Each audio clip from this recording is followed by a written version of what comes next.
pour empêcher le ravitaillement américain et installer des fortifications tout au long de la côte. On appelle ça le mur de l'Atlantique.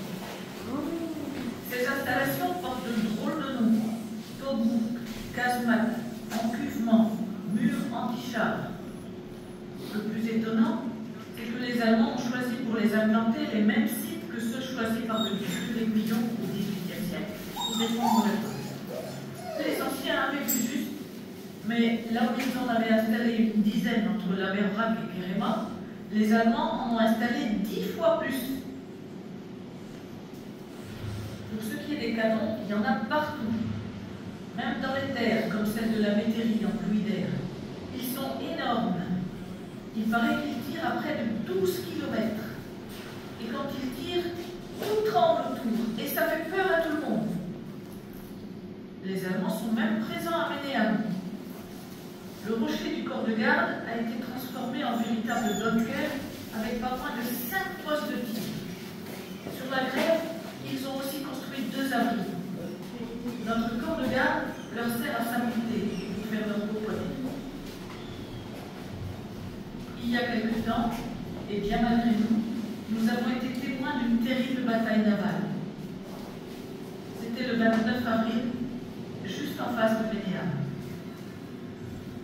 2 jours plus tôt, les Alliés ont repéré 3 gros bateaux allemands. Ils ont envoyé 5 bateaux à leur poursuite. Un Canadien a tout de suite été touché et a été obligé de rentrer pour se mettre à l'abri. Mais un torpilleur allemand, le T-29, a été coulé au large de bas. Quand le combat est arrivé du côté de Ménéam, ça tirait de partout. Plusieurs obus ont explosé plus loin dans les champs. Femmes et enfants ont été sabotés sous le grand rocher.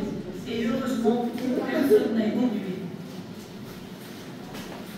Le destroyer canadien Athabascan s'est pris une torpille. Il a pris feu et a explosé au large de l'Obergo. Catastrophe. 128 morts, 38 disparus en mer et 82 faits prisonniers par les Allemands. Seuls 42 ont pu être sauvés à temps par le destroyer canadien Elaida et 6 autres par une chaloupe.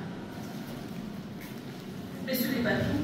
Un de leurs torpilleurs, le T-24, a pris la fuite et le dernier, le T-27, touché par l'Aïda, est venu manœuvrer devant Ménéam où il s'est échoué sur les brisants. C'était la nuit, j'étais sur la dune avec les autres et on a vu le torpilleur prendre feu. Les soldats allemands du corps de garde ont obligé les hommes à aller chercher leurs marins avec nos bateaux de pêche. On en a sauvé beaucoup. Il y a seulement eu 11 morts à déplorer. Après ça, les Allemands ont fait évacuer le village.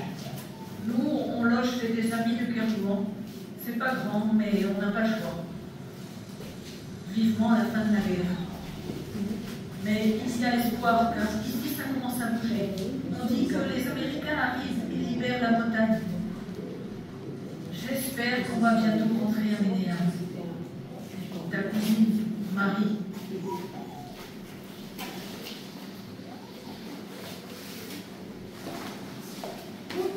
Non.